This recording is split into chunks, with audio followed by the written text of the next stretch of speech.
Larasati Nur Rahma kembali lagi untuk Anda dalam informasi pendidikan.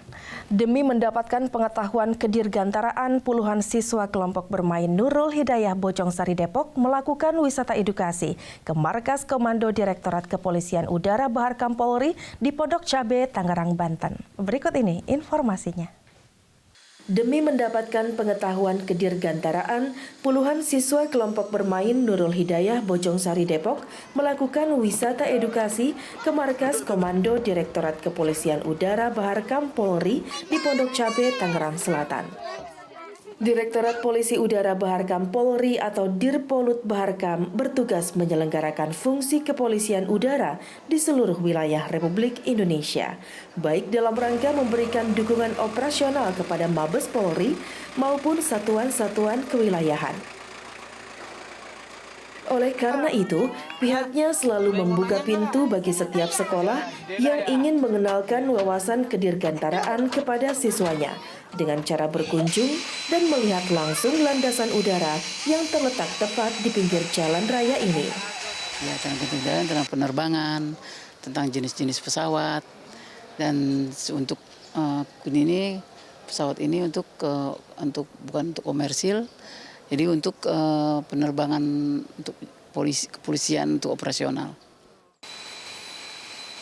Di kompleks lapangan terbang Pondok Cabe seluas 170 hektar ini, anak-anak pun dengan ceria melihat-lihat dan menaiki beberapa pesawat yang ada di hanggar. Apa tadi? Naik pesawat. Rasanya gimana pas di dalam? Enak banget. Enak banget. Terbang nggak pesawatnya? Enggak. Pengen naik pesawat nggak? Dalamnya ada apa? Dalamnya ada apa aja sih tadi di pesawat? Aku nggak tahu. Larasati, Dodi Hendrawan, Televisi Edukasi. Hadirnya sosok wanita sebagai penerbang di Polisi Udara Indonesia menjadi daya tarik tersendiri. Stigma wanita yang berprofesi di dunia penerbangan seringkali hanya tertuju sebagai pramugari. Namun, lain halnya dengan Rizka Habibah. Ia justru berkecimpung di dunia penerbangan sebagai seorang polisi udara yang bertugas menjadi co-pilot pesawat KASA C212-200 di Direktorat Kepolisian Udara Baharkam Polri, Pondok Cabe, Tangerang, Banten. Berikut sekilas cerita tentang Rizka Habibah, sosok polisi udara wanita Indonesia. Hadirnya sosok wanita sebagai penerbang di Polisi Udara Indonesia menjadi daya tarik tersendiri. Stigma wanita yang berprofesi di dunia penerbangan seringkali hanya tertuju sebagai pramugari. Namun, lain halnya dengan Rizka Habibah. Ia justru berkecimpung di dunia penerbangan sebagai seorang polisi udara yang bertugas menjadi co-pilot pesawat KASA C212-200 di Direktorat Kepolisian Udara Baharkam Polri, Pondok Cabe, Tangerang, Banten. Kebetulan sekarang rating terakhir saya di pesawat KASA 212-200 untuk melakukan patroli udara. Kedua untuk change crew atau pergantian personil di kewilayahan atau membawa logistik, bantuan bagi para yang membutuhkan. Lalu untuk terjun payung juga kita bisa. Kini sudah 1000 jam terbang ia kantongi dan seringkali harus berada jauh dari keluarga. Kalau untuk sukanya yang pasti kita bisa melihat Indonesia lebih jauh lagi, melihat culture Indonesia lebih dalam lagi. Kalau untuk dukanya yang pasti jauh dari keluarga, terus kita harus menghadapi situasi yang unconditional, yang tidak normal karena perbedaan antara di bawah dan di atas itu sangat berbeda. Larasati, Dodi Hendrawan, Televisi Edukasi. Menjaga kelayakan sebuah pesawat terbang dan helikopter agar tetap dalam kondisi aman untuk terbang demi menjalankan tugas negara merupakan salah satu tugas dari mekanik pesawat dan helikopter. Ingin tahu lebih jauh tentang tugas mereka? Berikut ini informasi selengkapnya. Melakukan pekerjaan yang berhubungan dengan pesawat dan helikopter tidak bisa atas inisiatif sendiri. Semuanya ada prosedur yang jelas, apa yang harus dikerjakan dan kapan harus dikerjakan. Pesawat Skytrax, Bizjet, dan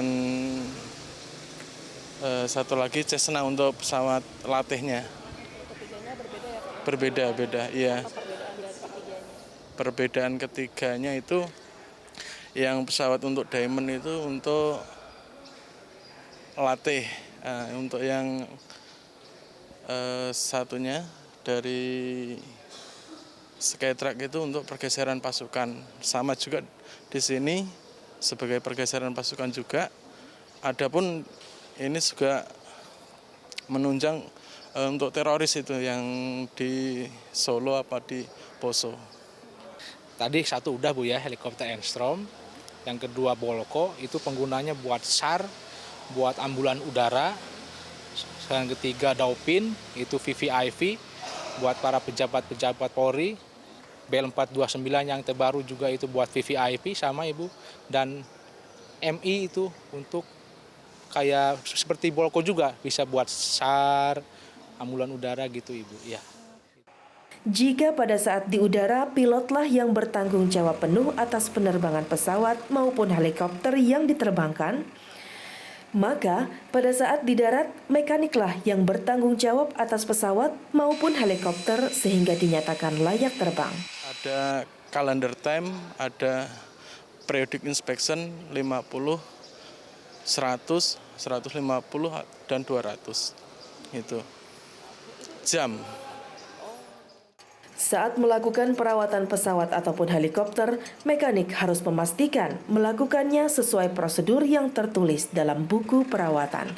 Karena jika ada satu langkah yang terlewat, bisa berakibat fatal. Larasati, Dodi Hendrawan, Televisi Edukasi. Informasi tadi mengakhiri jumpa kita kali ini. Semoga semua yang kita saksikan dapat bermanfaat. Saya Larasati Nur Rahma dan seluruh kru yang bertugas mohon undur diri. Tetaplah bersama kami di Televisi Edukasi, televisi yang santun dan mencerdaskan. Majulah pendidikan dan kebudayaan Indonesia dan majulah Indonesia.